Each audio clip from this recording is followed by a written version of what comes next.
Okay, so yan yung ating title for today's session. Our target goals are the following: to know the importance of classroom management, to learn other classroom management practices based from our experiences, and then to create an atmosphere of sharing in our own educational perspective. So both of us will have to share and ask questions if you want to.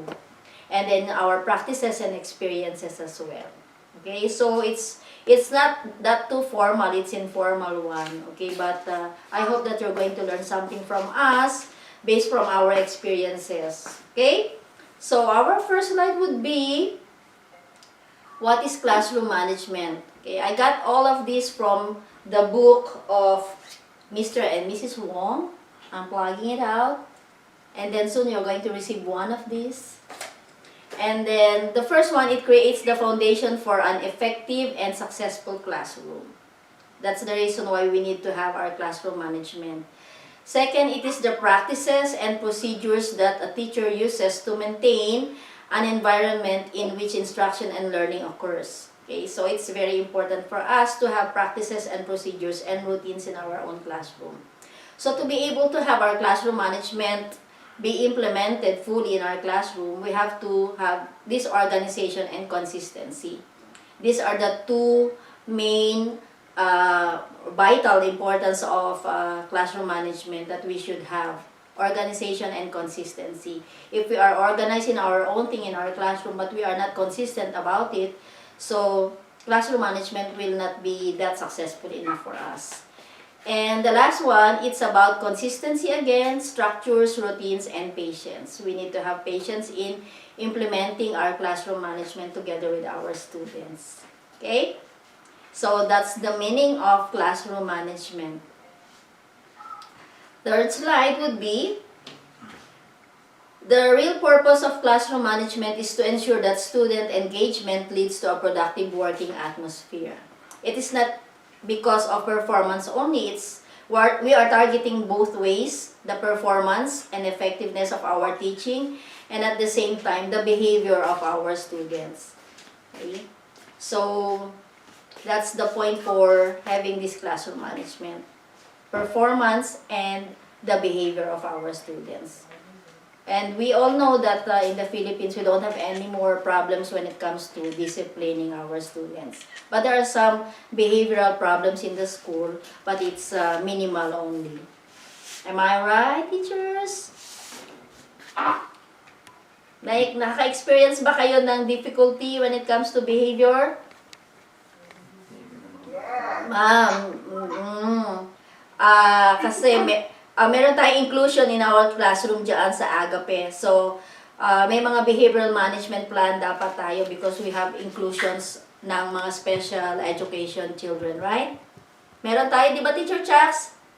May inclusion program tayo. Okay, so we need to have our behavioral management plan for those kids. Okay. Okay, so this is the next slide would be a productive learning environment. This is as simple as addition. So, well-management classroom plus student engagement is equal to productive learning environment. So, for you to have a productive learning environment, you should have the two add-ins, which is the well-managed classroom and the student engagement. Okay. The reason why we have to engage our students is because we need to ask them, and we need to ask for the expectations coming from the students and our expectations from our students too. So, in the beginning of the school year, the students and the teacher will have to decide the agreement and procedures and routines in the classroom. So, that's part of the well-managed classroom. So, it should be done for the first 2 weeks of the classes, for the first quarter in our system. On the first quarter, we have to set our agreement together with our students. Expectations of your students and your expectations as a teacher.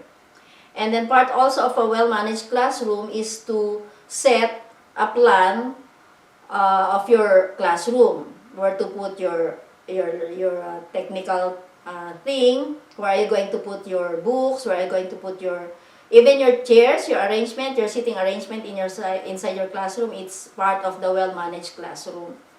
Okay? For what purposes? First, for you to be able to, to have an eye-to-eye thing with the students while you're teaching. And then second, for safety of our students. If you're planning to have a sitting arrangement, you should also take into consideration the safety routines, especially if there's an emergency in the school. That's why meron tayo mga places wherein this is our entrance way, this is our exit way. Yung mga procedures natin, sometimes na-neglect to ng mga schools kung wala tayong mga fire drills, wala tayong mga emergency drills, what to do, and where to put these things. And then, syempre tayo, we are more on the proactive tayo, preventive measures ang inuuna natin. So, if we plan for a well-managed classroom, tingnan natin yung mga positions ng table ng teachers, position ng chairs ng students, accessibility of all the resources inside the classroom. So, that's part of the well-managed classroom. And then for the student engagement, you can engage students through some resources and some activities in the school. And of course, wala dapat barrier, no? Walang barrier yung ating structure, the structure of our classroom with the students for them to be engaged in our activities. Okay? So that's equal to productive learning environment. Next would be, what are we going to do as a teacher? That's the next side. We have to create our classroom management plan. Kita niyo yung slide, yung to create a management plan. And I know Teacher Chucks will have to have something about creating a management plan. Magaling yan dyan. Di ba? Yeah! Okay. For classroom management examples that work, magsasite ako ng experiences ko from preschool up to 5th grade pwede. And then si Sir, pwedeng i-handle din niya yung 5th grade to 6th grade kasi pang higher level ang system ni Sir. So, for me, this is the usual thing in my classroom. When I enter the classroom in the morning, ang time namin it's from 7:50. This is the usual thing. 7:50 ang mga bata ay pipick upin namin sa labas. Okay, this is part of the routine of the school. So, kukunin namin sila sa playground area, naka-line up sila, and then we will go towards or in front of our classroom. And now, part of the routine, in our everyday routine, kung nakikita niyo yung system in the USA, we need to greet our children in the way na gusto nilang i-greet sila. High five, if you are familiar with high five. Okay, o kaya yung pinaka-fist na ginagawa. Or you can bump, you can dance. Ang madalas sa akin, hug. Ang gusto nila, hug. And then yung princess na bow. Okay, ang prince salute. So, yun yung mga greetings namin in the morning before entering. And then, we have to touch our kids sa face nila just to see if they're okay. Kung may fever sila or wala. Part of the routine yun. And then, also, you have to look into the eyes of the kids. But, dito, may mga bawal tingnan sa eyes ang mga bata. Kasi may mga special needs sila. So, ang importante, matouch mo yung skin nila just to check if they are okay or not. Okay. And then, yung high five, sometimes gusto nila yung parang medyo punky kasi maliliit. So, ganun yung morning routine namin. And then, after that, papasok sila sa classroom, they will put their backpacks inside the cubby hole. Okay, tapos may sign in kami na sila mismo magpuput ng name nila from home to present in. Okay, so every day yon. After that, they will take their free breakfast in the morning. At uupo na sila. So, while they're taking their breakfast, they're doing some morning work. So, kumakain sila. Minsan may video of the previous lesson. So, nagre-review na rin sila doon. Or kapag tapos na kami sa all our exercises, wala silang mga unfinished work, nanonood sila ng video. So, meron kaming Promethean board. So, yun yung usual thing namin in the morning. So, while they're eating, they're doing some task also. So, mas rigorous ang trabaho ng mga students dito than in the Philippines. Pag ganyan, more on paperwork sila. Marami silang gawain. Kumakain pa lang yun sila. So, that's our daily routine. What else? For behavioral management plan, gumagawa ako ng mga good work plan. May clip chart. Mayroon akong sinend dyan ng mga samples na clip chart. Yung mga procedures ko na may grouping sila. May grouping sa mga bata based from their performances. Kasi meron silang pre-test sa I-station. We call it I-station. Nagtetest sila doon. So, nalilevel namin yung mga bata. Sino yung mga high-performing students. So, sila yung group 1, may group 2, 3, and 4. Red, yellow, green, and blue. Ganyan yung mga color coding namin. So, every month, nag-change kami ng groupings. Depende sa performance ng bata. And then, we have this class job task. This is helpful for the teachers para hindi kayo masyadong pagod, no? Very laborious kasi tayo, mga teachers natin. Para hindi tayo lagi ang nag-work, we assign some of the tasks sa mga students natin. So, sino yung nagsa-sign in, sino nagche-check ng attendance. So, meron din tayong assign for basta everyday, sila rin ang nag-stock up ng chairs nila. Sila rin naglilinis. So, pinapractice na rin namin yan as early as grade 1. Naglilinis sila. Kahit dyan sa Agape, trained ang mga bata how to clean their own desks and chairs. And then, meron din silang mga, we called it the white folder. Ito yung parang homework folder, communication folder namin with the parents.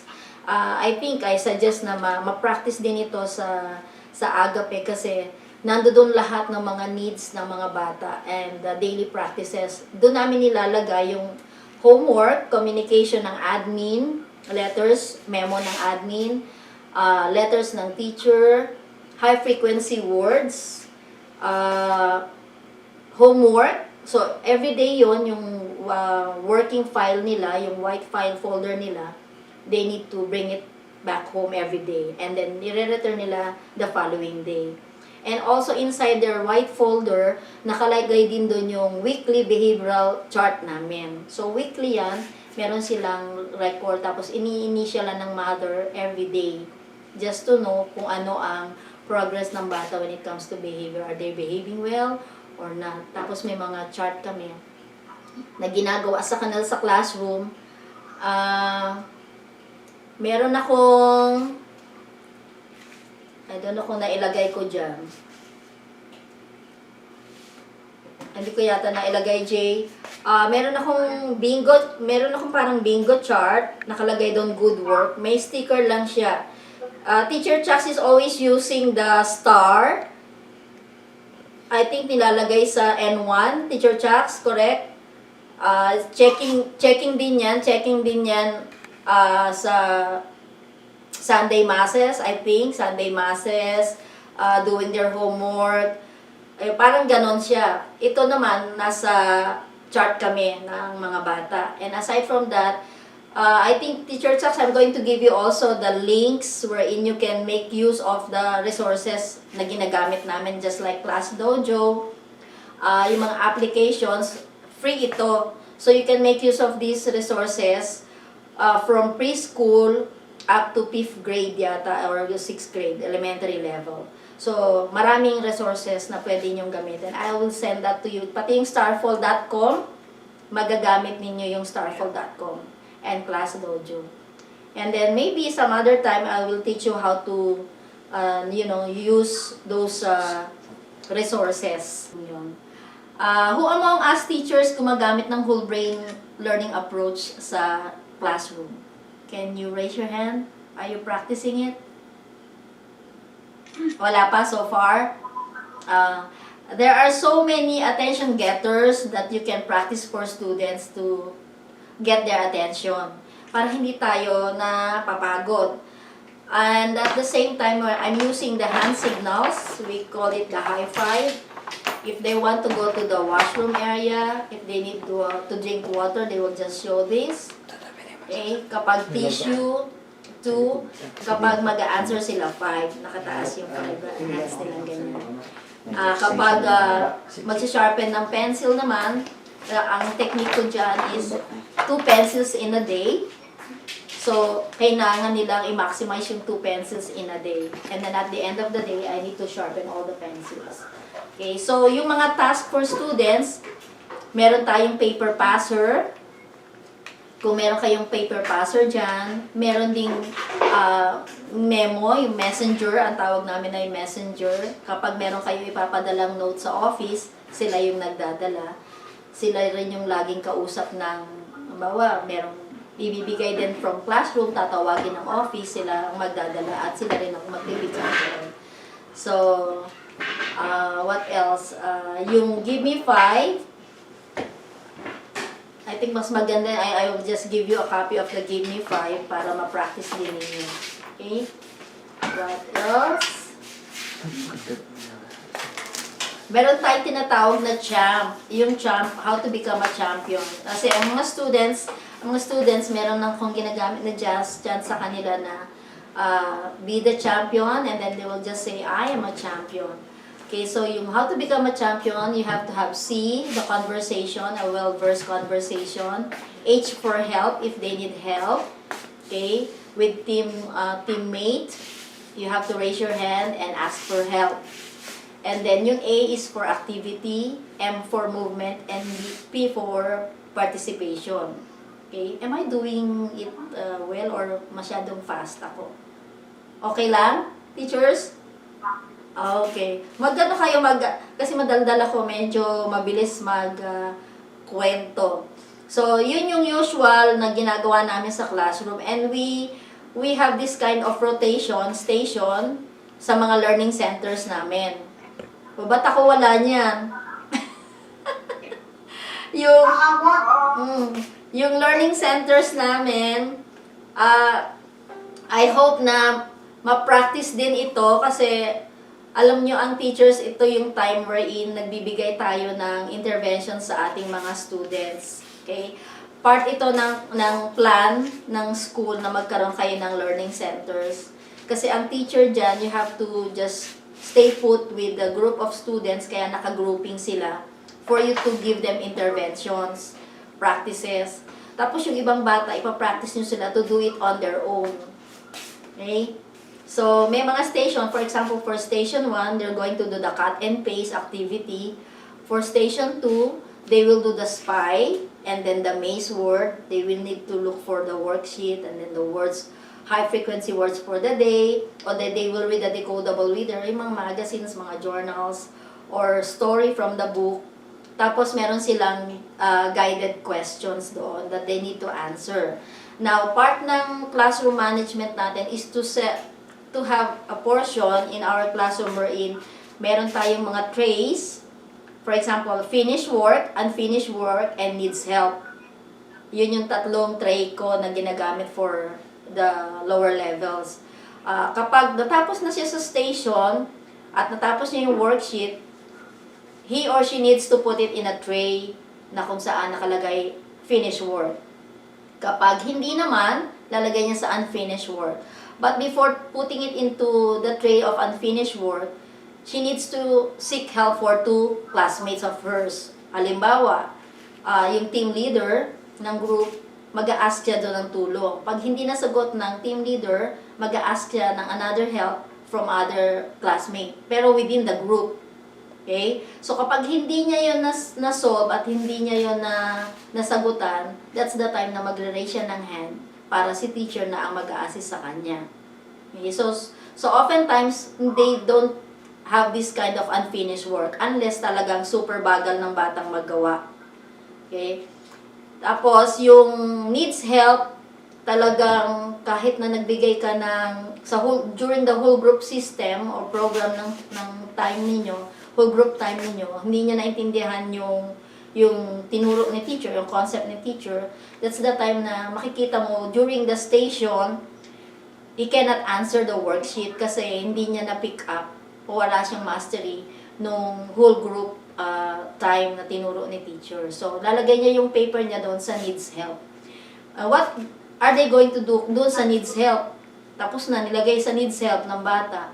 So, meron din tayong part sa plan natin na what to do, okay? What to do if in case you are done with something else or if you are not done with something else. So, you can grab a book and read.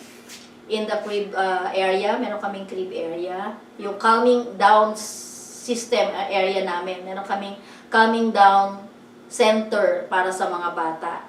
So, meron kami doon na they will compute. Ang C means they need to compute or they need to reflect what they did. Okay?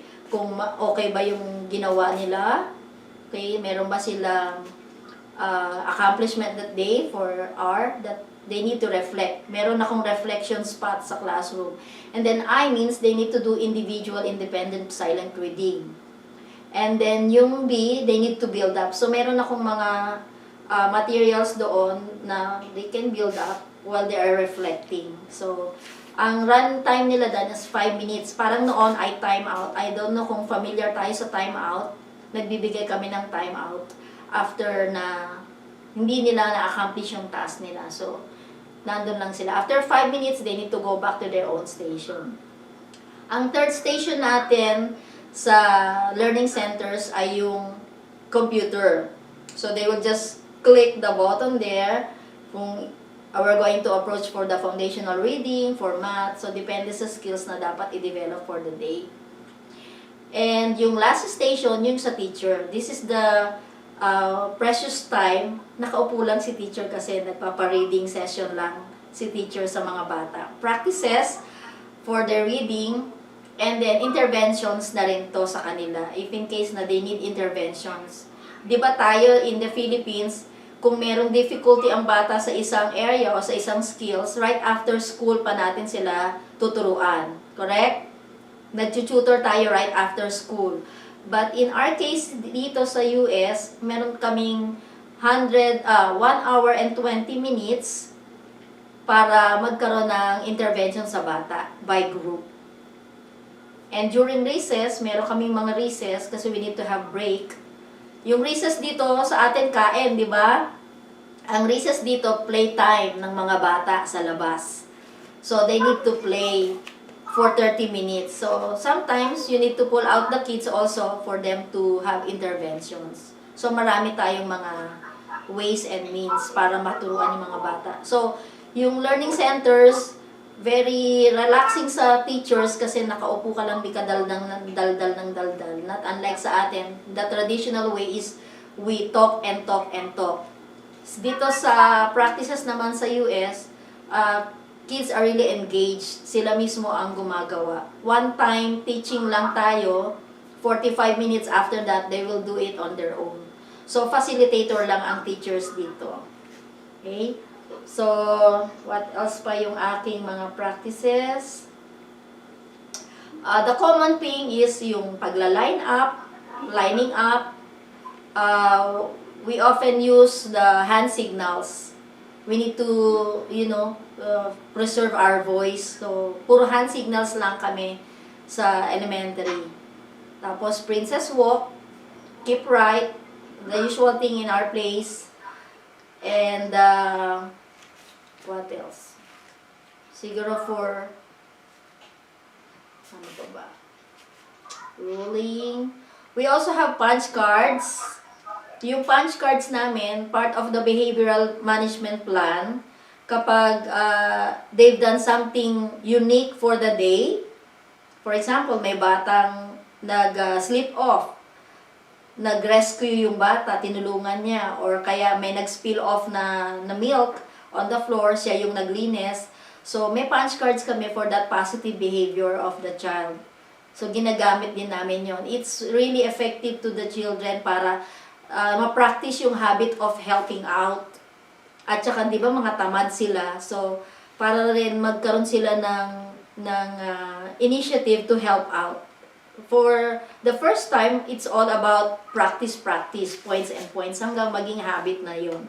It's part of a habit forming na they need to do it every day. For them to earn points. But for us, to make it a habit for them, para maging regular na attitude na nila yun of helping out. Okay, yung class dojo na binabanggit ko sa inyo kanina, it's a point system. May mga character doon that the students will need to select. You have to enroll the kids sa class dojo. Point system ang ginagawa namin doon. So, i-click lang namin yung point system. They are earning it. And at the same time, may mga stories doon about values. For example, the value for this week is about empathy. May mga stories doon, pero animated siya na pwede nyo ipanood sa mga bata. It's nice. And you can also connect to parents. May mga may messenger doon for parents na pwede kayong makakonect sa kanila. Okay? Quick and fast. Okay, so now I'll turn you over to Sir Joseph para i-share naman niya yung kanyang mga practices. He's been a teacher for a very long time in mathematics. Magaling na teacher sa math. So if you need help for math, Teacher AJ is the one who's teaching math. Yes, Teacher Jax. Si Teacher AJ ba nagtuturo ng math? Pa rin? Okay. So, be ready, Teacher AJ. Sir Joseph is here. Okay. Diyan pa lang, ma'am. Sige. Hello. So, let me introduce myself. Joseph Arcala is my name, and I've been teaching for more than 15 years, way back in the Philippines, and it's my second year here right now in the US as a math teacher also.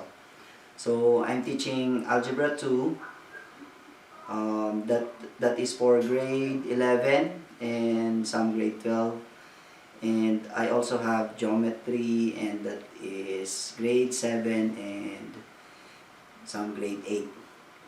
So the setup in our classroom is that we have the add and even. So I handle 6 sections for this school year, and each day I have 3 classes. So in a day, each class is 1 hour and 30 minutes, and we have one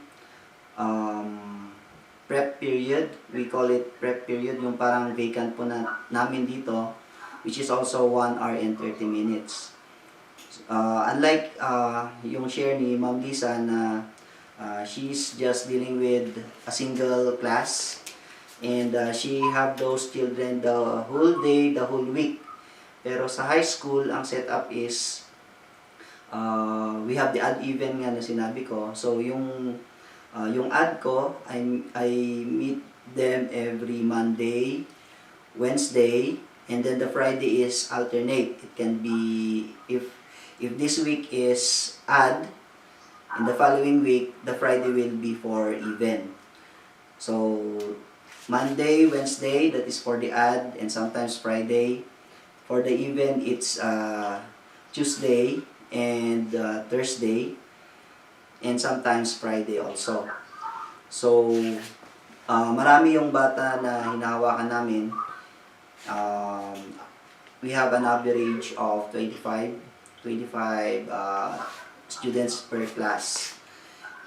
So ang challenge sa amin dito, especially last year when I started with my teaching here, I arrived here in Roswell, especially in my school, Roswell High School, already late August.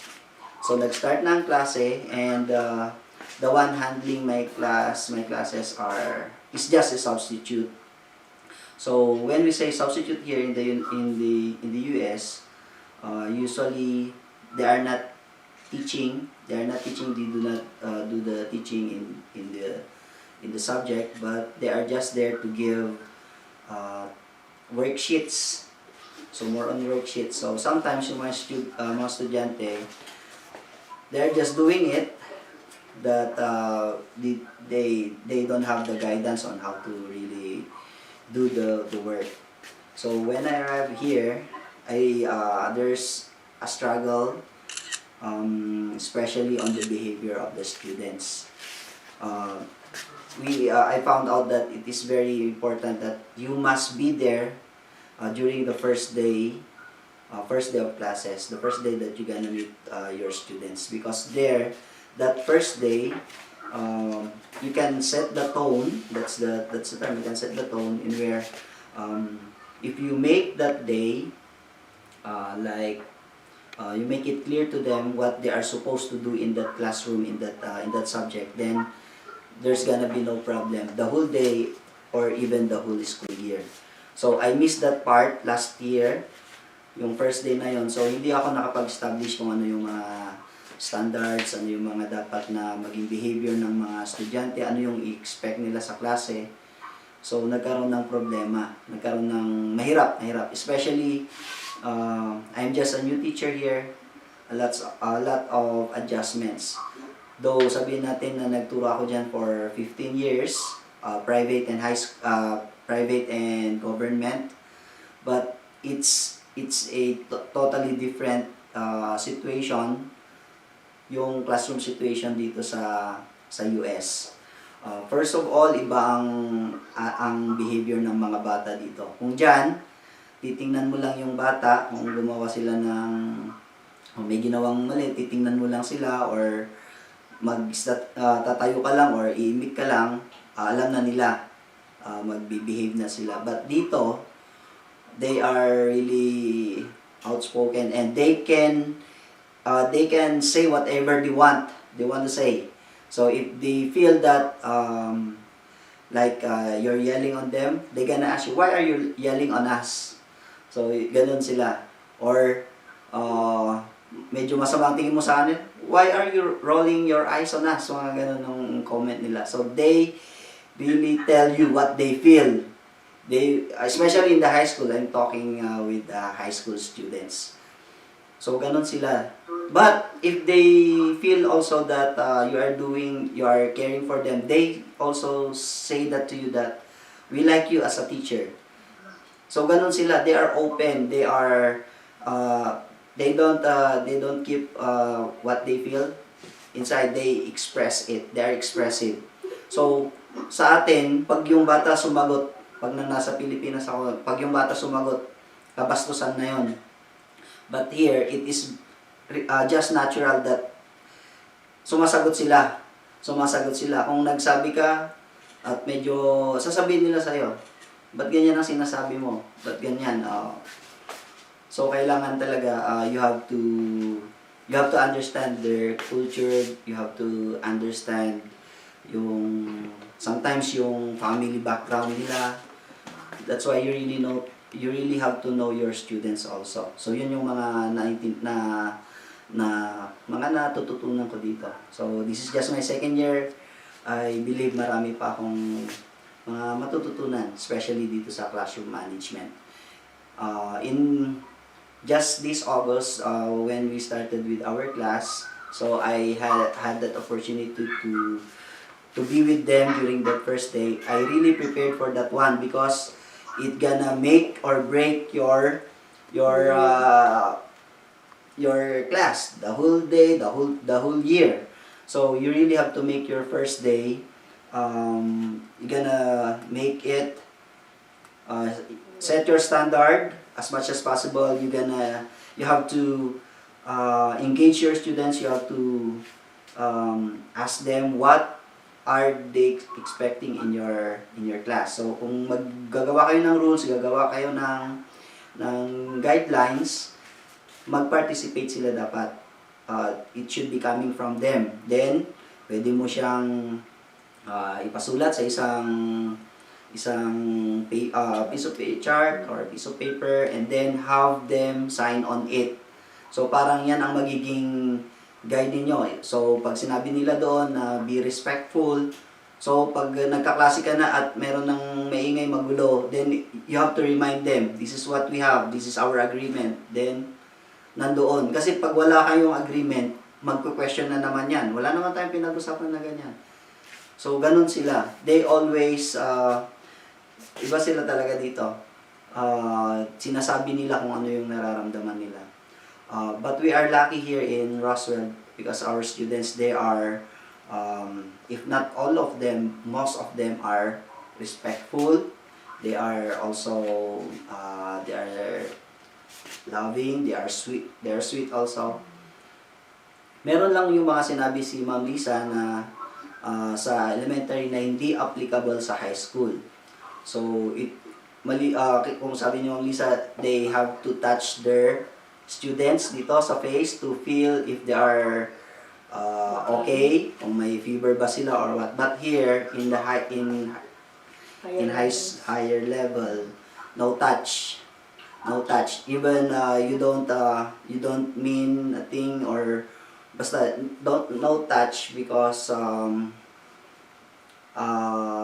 yun ang policy. Yun ang policy.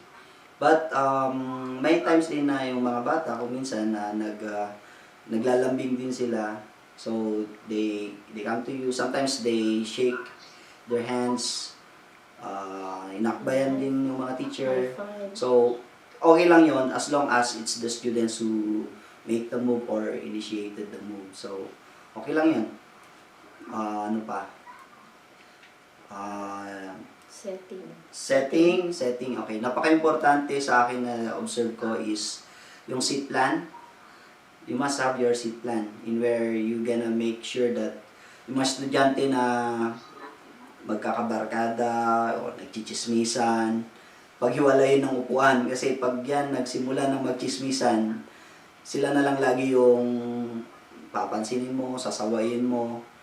So, gawa ka ng seat plan. And they are also, ano din naman, they follow whatever your instructions, whatever your organization inside your classroom. So, sinusunod nila. Nagre-reklamo din kung minsan. Pero, wala silang magagawa. Classroom mo yan. As long as you are not violating any rule. Tapos, be careful din sa, siguro, ano pa ba? Yung sa mga walls. Sa mga walls. Yan. Okay.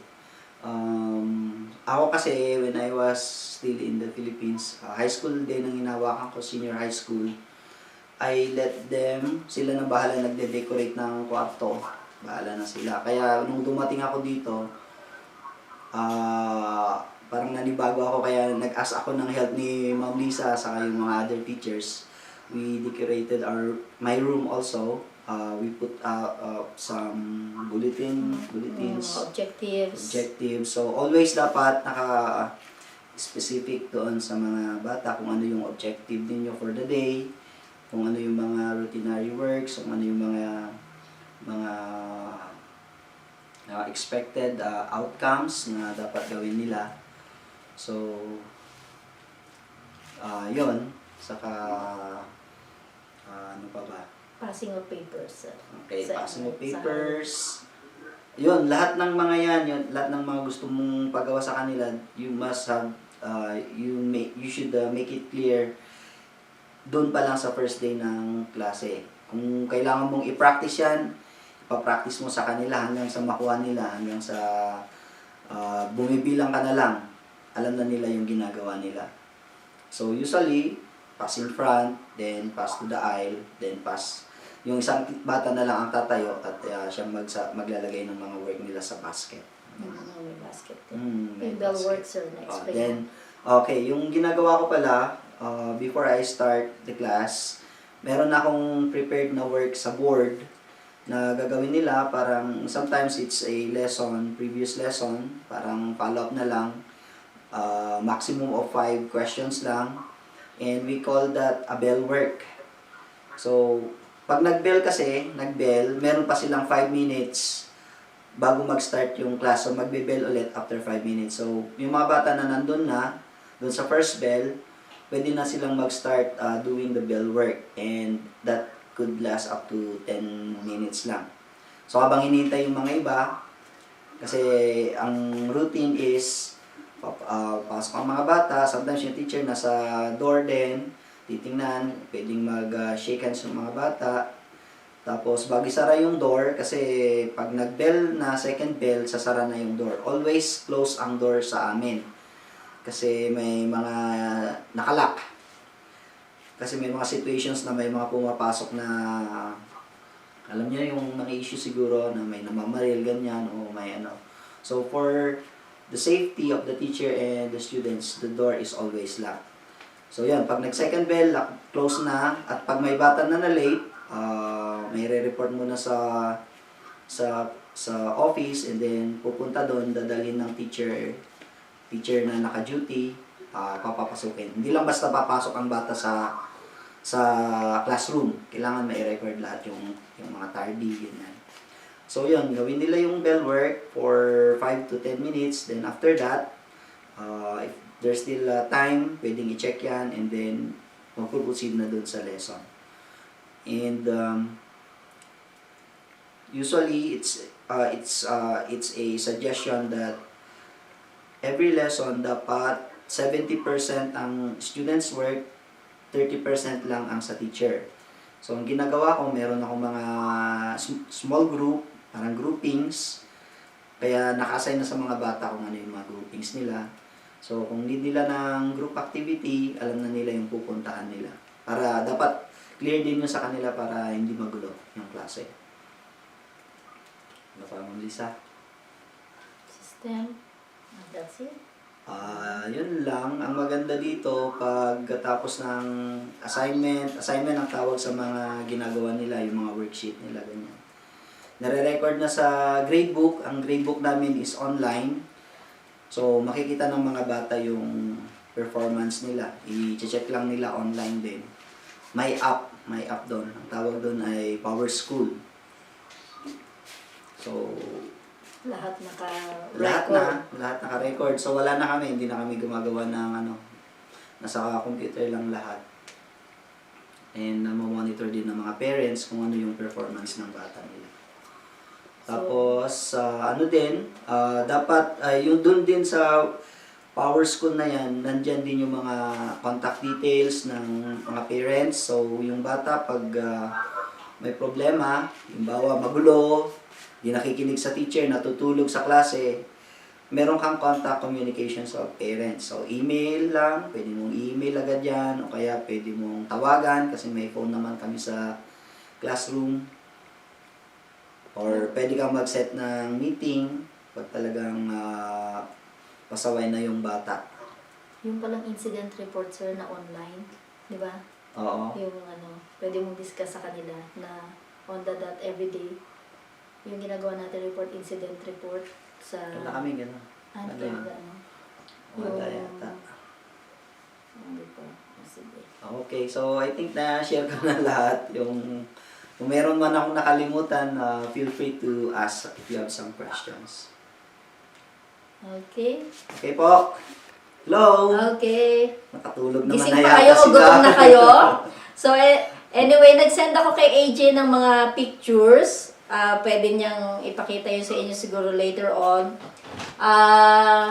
Yun lang yung simple classroom management practices and experiences namin dito, ALM and for higher levels. So, may mga details pa na dapat, kasi this is just a preview of classroom management na pwede ninyong i-apply din. And if you need more detailed of the practices, halimbawa yung mga resources namin, papadala ko na lang sa inyo. Okay? Kasi alam ko naman na ang time natin ay medyo short lang this day. So, kami ba pera para magagawa namin lahat to? nako naman. Alam mo, kailangan lang maging resourceful tayo. Don't worry. For as long as I'm here. At saka si Sir Ray Ining, remember si Sir Ray? Miss Jax? Mag-sponsor din siya sa Agape. Kasi alam niyo naman yung malaking naitulong ng Agape kay Sir Ray. Si Sir Ray ay tinulungan din ng Agape para makarating siya dito sa New Mexico. And he is in... Hindi ko kayo magtulungan para makarating na rin siya? paano naman paano na ang mission and vision ng Agape, di ba? Hindi pwedeng iwanan ng Agape kasi we keep on forming teachers and students. At sinasabi ko nga, baseline natin ang Agape, siya ang training ground ng mga teachers. Kasi iba ang training ng Agape. It's more on the creative curriculum and a whole-based learning system for Agape. So hindi sila yung traditional. So iba yung approach diyan sa Agape.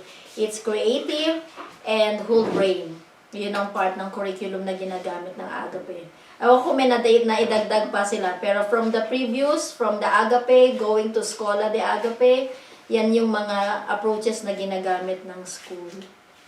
So, maganda kasi some of the things that you've been doing in Agape, if in case you are having this kind of opportunity na makarating sa ibang bansa, magagamit nyo siya. Okay? So, I think it is time for us to ask some questions. Kung may mga questions kayo, kasi syempre hindi namin ma-detail sa inyo lahat. Now, if in case meron kayo something in mind or in your heart na gustong itanong sa amin, we're very open ni Sir Joseph. Don't be shy. Hindi mo may papalag tanong. Hindi lang siya below the belt. I hope na nabigay namin sa inyo yung overview of classroom management practices and our experiences dito sa US. Napakarami pa. Actually, marami kaming ginagawa. Medyo nakakapagod. Pero dahil yun nga sinabi ni Sir Joseph na the children here are really different from our children. So we need to do more and exert more effort and time and think of some creative ways wherein na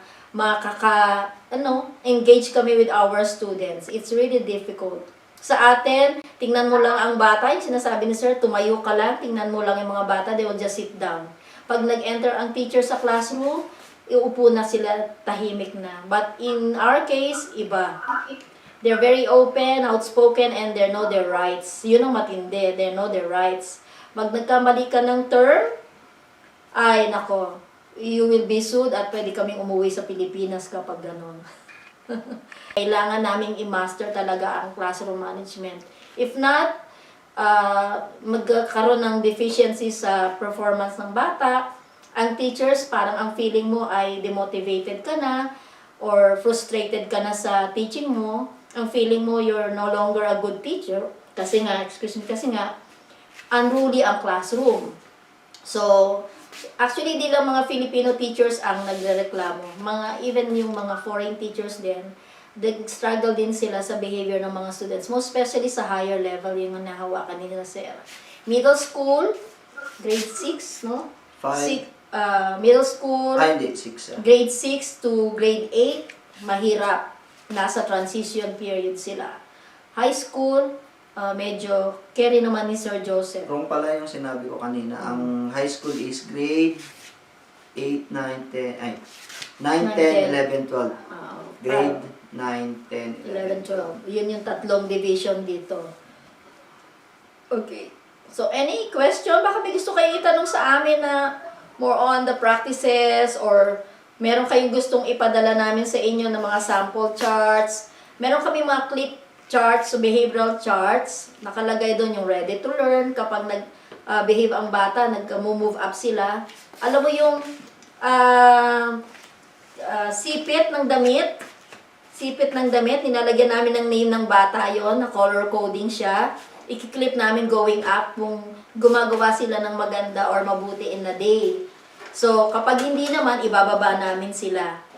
So, ang tawag doon ay clip chart ng mga bata. That's part of the behavioral management plan. So, ang daming behavioral management plan in a classroom. Sa akin, ang ginagamit ko ay 3. Yung behavioral good work chart, yung clip chart, at saka meron ako yung punch cards. So, 3 sila. Could you imagine dyan?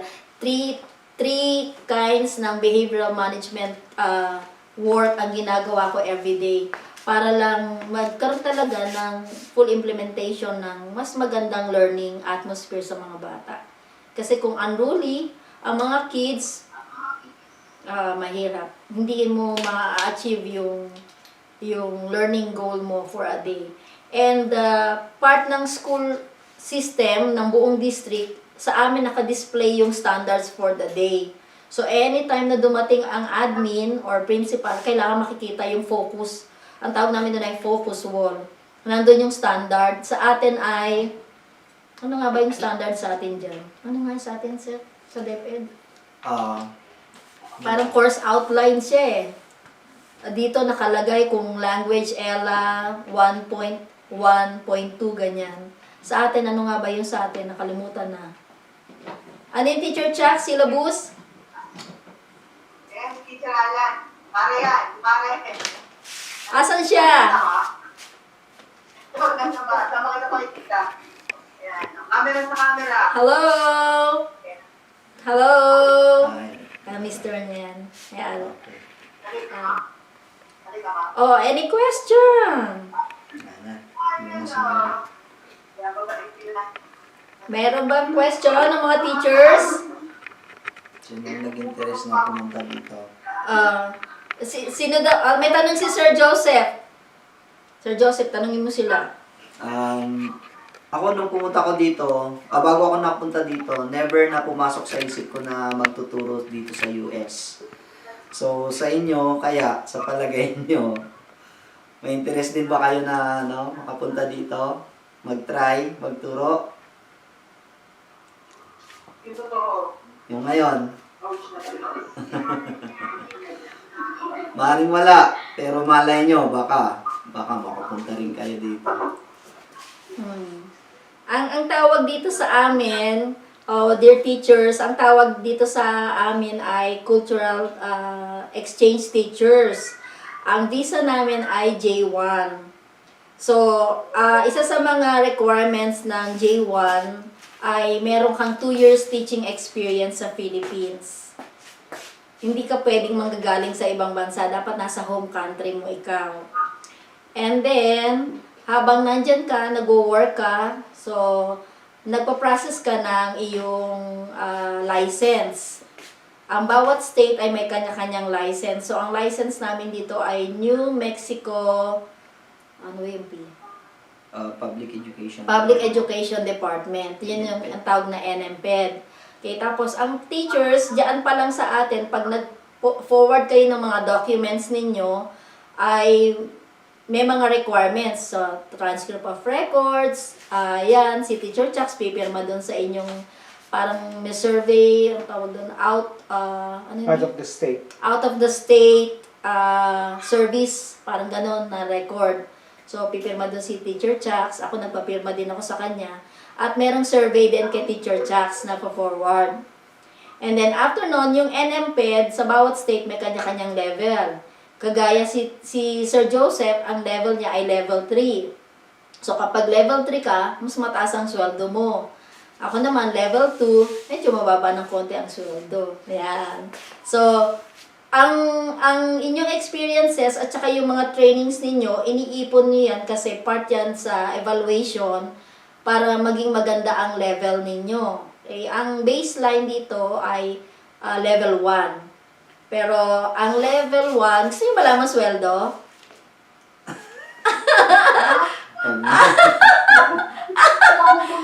Hindi naman after 2 years pa sila pwede kasi kailangan may 2 years experience.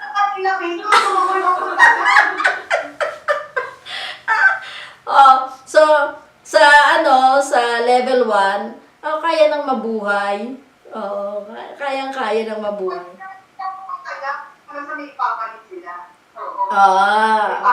Kita mo naman pagka may umaalis mas mababait yung bumabalik Kasi tumutulong ang agape sa sa teachers di ba?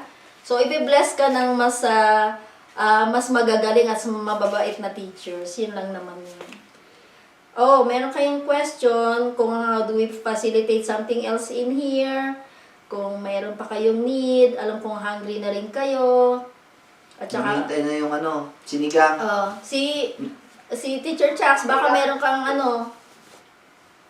Mars. Iniisip ko kasi, gusto ko talaga yung full implementation ng classroom management. Kasi ang priority talaga ng agape ay batang sumusunod. Kasi pag may batang sumusunod, kaya mo na gawin lahat. Ngayon, can we do a series of training or whatever, ito sa mga teachers na to be implemented on the first day of classes, wherever, next year, di ba? Parang ganon, since they know it already, alam nila where to start. For example, gusto ko yung Bell work. bell work. Kasi if we're waiting for the other student, yung teacher sila mag-build activity. Kasi hindi nga kayo pwede mag-start unless everybody is in. Okay? So that's one good thing pero you have to be prepared. Meron na yan. Diba? Ganun dapat Yes. prepared na Yes. Bago sila umalis kinabukasan. Paano nga yung facilitation ng bell work? Yung student na kapag-facilitate nun. Oo, on their own. Independent. Tama? Independent ano? Yung bell work, oo, pwede. You can do it by group or do it as individual work. Mas maganda individual kasi sometimes late yung iba, di pa dumadating. Sasabihin mo na sa day before that they will have this work It is already a routinary. It's part of the routine na when they get inside the classroom, meron na, titingin na sila sa board kung ano yung naka-present doon na gagawin nila, yun na. Automatic na yan sa kanila.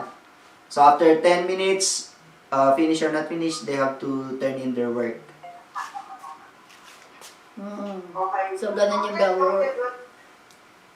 Marami din yung sinabi mo, Ma'am Liza. Ha? Marami na dito sa classroom ng kinder. Oo. Meron na, so yung routine mo, pinapalo ko yun.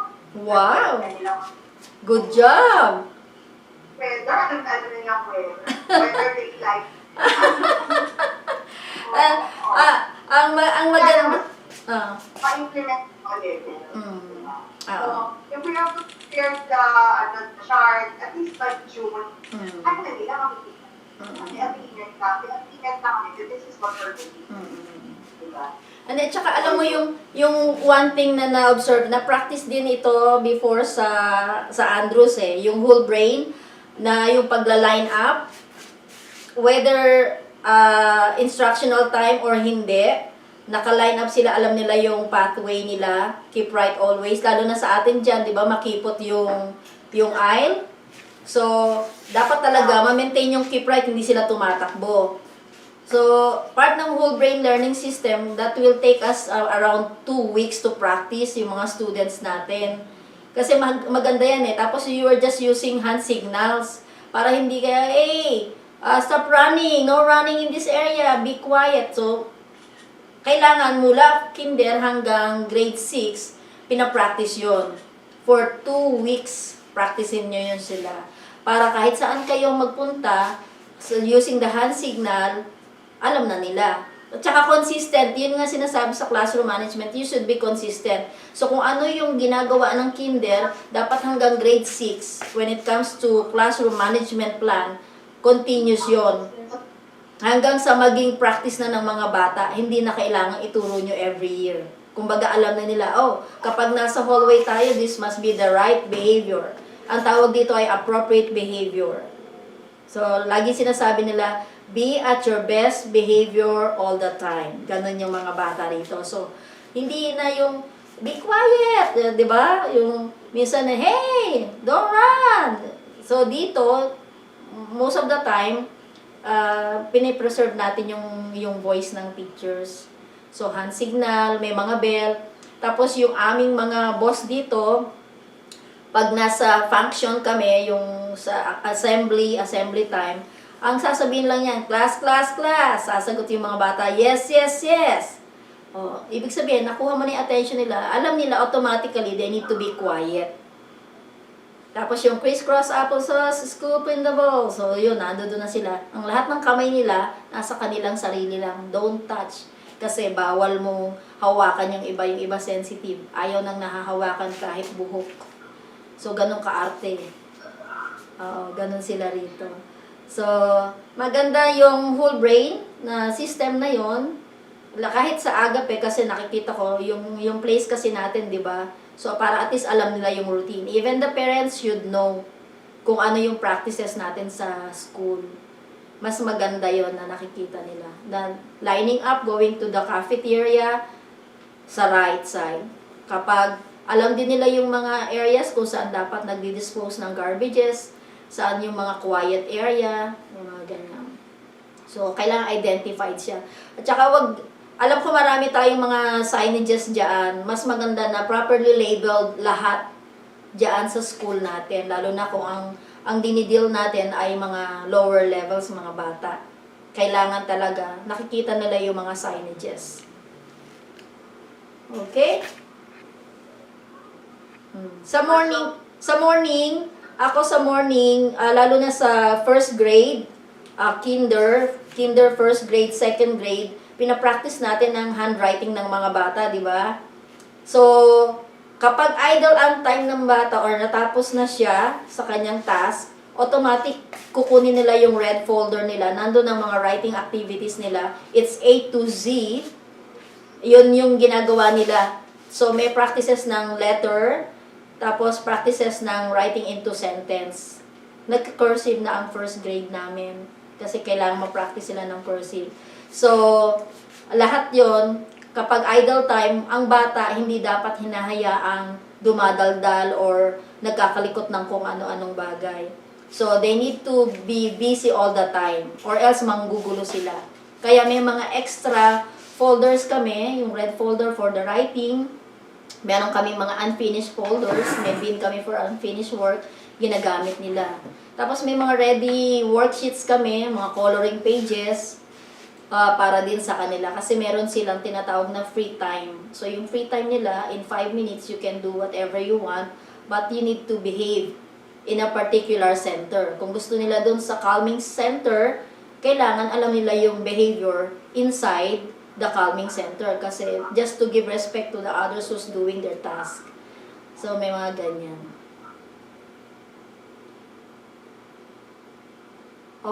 Overwhelming ba? Overwhelming? Maganda kasi ang kailangan talaga materials. I just hope mura mga gamit nga rito eh. Kaya lang talaga ang mahal magpadala eh. Mas maganda pa, magpadala ka ng pera, bumili kayo dyan. Basta mag-uusap na mag-uusap na lang tayo diyan. Di ba? Mag-uusap. Ano daw 'yan? Parang humila bigla sa pagpapadala ng pera. Madali naman 'yon. Basta may need, kumbaga. Kaya lang unti-untiin natin yan, di ba? For as long, pag-pray nyo kami rito para makatulong kami sa inyo. Di ba? Oh. Parang wala silang tanong. Ito una kong padadala. Ito una kong padadala. Alin? Ito.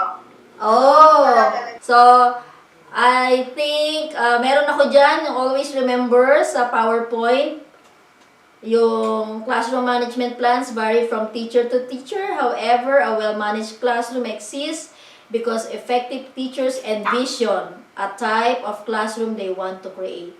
So, how do you envision your classroom? You have to create it.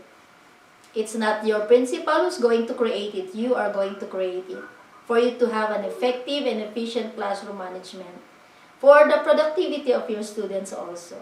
Kasi kapag mayroong classroom management, 100% ang high performance ng mga bata.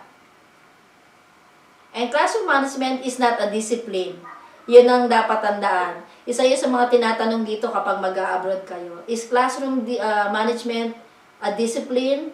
Ang sagot doon, syempre no. It's not a discipline. Discipline is different from classroom management. Because classroom management will focus on a positive approach. Discipline is another thing. Okay? What's the difference between routine and procedure?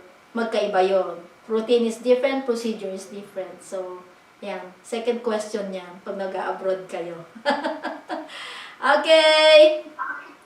So, I hope you're going to have a successful one in Agape and keep on working. Thank you so much, dear teachers, and Mare, Teacher Chax, and Teacher AJ, and kay Paring Alan for giving us the opportunity to share what we have experienced and what are our practices here in the US. And I hope we can still have more of this. If you want to, just tell us what you need, and then we will do our best. Okay? Print screen. Print screen. Group picture. Dito niya lang lahat. Halika dito. Hindi kita. Group picture daw. Ano gagawin ka? Screenshot. Ay, Teacher Chucks. Teacher Chucks. Ano ka ba ng certificate dyan? Ano? Certificate? Gusto mo mag-forward kami ng certificate? Oo. Sige. Okay. Kami na lang mag... Oo, kasi yung dito sila, oh. Oh, di ba? Parang ano lang, batibon. Nag-picture ba? Kasama sila. Sila lang nag-picture, ha? Kasama yung screen nila. Ah, yung screen yung dalawa doon. Send na lang sa akin. Send na lang sa akin.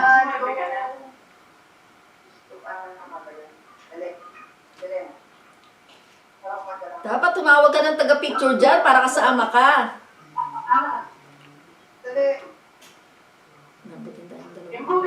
Sa bagay, late na tayo nag-start. Hindi sila kita. May liwanag. May liwanag. Magpapasko na kasi. May liwanag ang Pasko. Nagkakay lahat. Ready? Ready? 1. Parang umiiyak. Parang umiiyak ako. 1, 2. Kasi baliktad yung pwesto natin, lupa. 1, 2. One is always the hardest part. Ayan. Okay, send mo sa amin yan, ha? Thank you so Thank much. you po for the time. Thank you for listening. Good night na dito sa amin. Good afternoon sa inyo. Enjoy the sinigang. Bye, teachers! Ano nyo ako sa Facebook, if friend request nyo ako, ha? Mag-usap na tayo.